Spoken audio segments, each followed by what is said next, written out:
Good afternoon, ladies and gentlemen. It's a great pleasure for Mark and myself to discuss that this cost recovery model, from our point of view, is dead, and it's simply based on the principle which we all learn as children in relation to money. You shall not spend more money than you have. The only sector I know where this principle is not valid is air navigation services. In contrary, for an ANSP, the principle is no matter how much you spend, your customer, Jeff, will pay for it. Let me state 5 reasons for Mark and myself why the full cost recovery regime needs to be substituted by a more performance-oriented regime. The first, full cost recovery reinforces cycle. The full cost recovery system, with its adjustment mechanism in Europe, often the short-term N+2 system, called, intensifies the cycle effect. Only a few states have reserves that can be used to offset fluctuations in user charges. Possible reasons for this are because they collide with principles governing user charges, the accrual basis, and they are not desired by the users, based on, for instance, financing investments preferable. Users have greatly benefited from this in times of high traffic growth. Everybody knows that. From a long-term perspective, this system of full cost recovery is neither of advantage nor of disadvantage to users. Due to the nature of the system, however, fluctuations in charges occur at the wrong time. We see it clearly in the present economic crisis, and that has been discussed and presented this morning, and everybody knows it, which we all have to face the challenge to cope with the expected under-recoveries. Second thesis is there are no system-related incentives to promote cost-effective actions.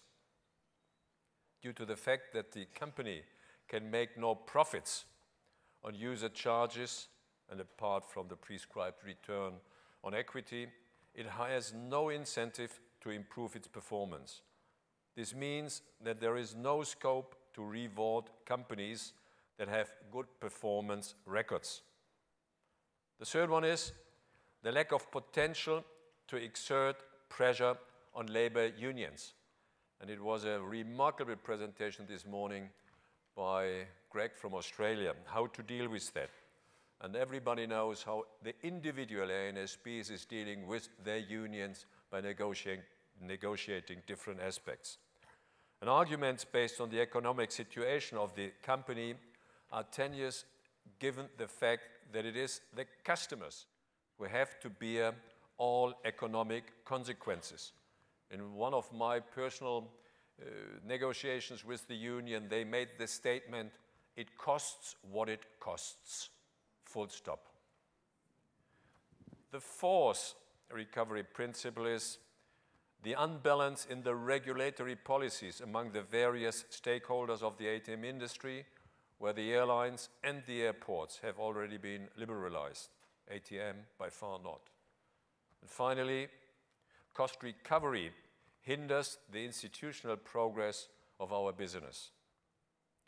Let me quickly review what are the characteristics of ATC, and everybody knows that firstly, by nature, ATC is a monopoly.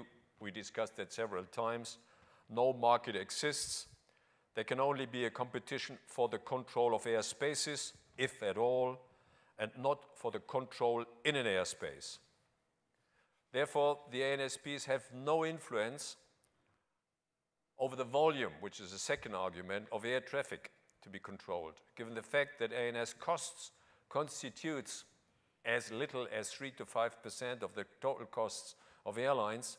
The air navigation services are low down on the list of factors for airlines when choosing flight routes or deciding whether to fly at all.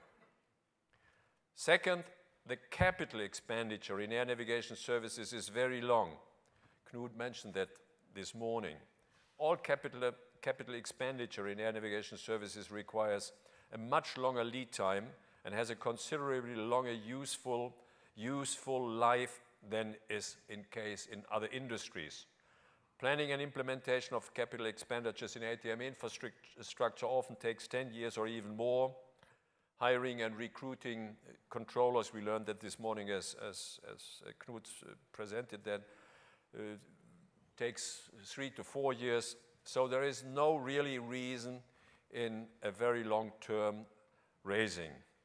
So then the question, what are the consequences of departing from full cost recovery? Very simple, it's a risk of change in traffic, the cost risk, and the financing risk, and a risk supplement would have to be factored into the charge from ANSP's point of view. Then the charge once more would increase. This, however, as we heard this morning by Jeff as well, is unlikely to happen considering the aforementioned lack of marketability and the resources, the long lead times for capital expenditures, and the predominantly public law structure of ANSPs. So what, ladies and gentlemen, might be the possible solutions? The first thing is transferring some risks to ANSPs. And that could be one possible solution by transferring cost risk to the ANSPs while the risk of change in traffic volume remains with the airlines. This would take the shape of a long-term contract under which the airlines would agree to avail of a certain volume of ATC services. Limiting the risks for ANSPs if, for example, the risk of change in traffic is transferred to the ANSPs, then the resulting variations could be capped and floored. Several times happen in an economic regulation. And in any case, but a risk premium would have to be included into the charge.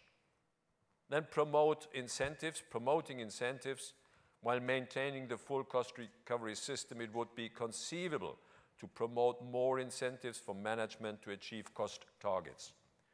So, conclusion, when considering a departure from the principle of full cost recovery, ideal solutions will only be conceivable if the regulator is prepared, and in the worst case, to allow an ANSP to die, so to speak. If this is not the case, as it is my impression, then at some stage the risks will always be transferred back to the airlines. This also limits the pressure that can be exerted, for example, on labor unions, as we discussed it this morning. Transferring the cost risk to the ANSPs is a suitable way to introduce principles that are at least somewhat market-oriented. That means I have to close. The selected system must be compatible with the ATC business model, and therefore, I'm pretty sure the traditional cost recovery model is dead. Thank you very much.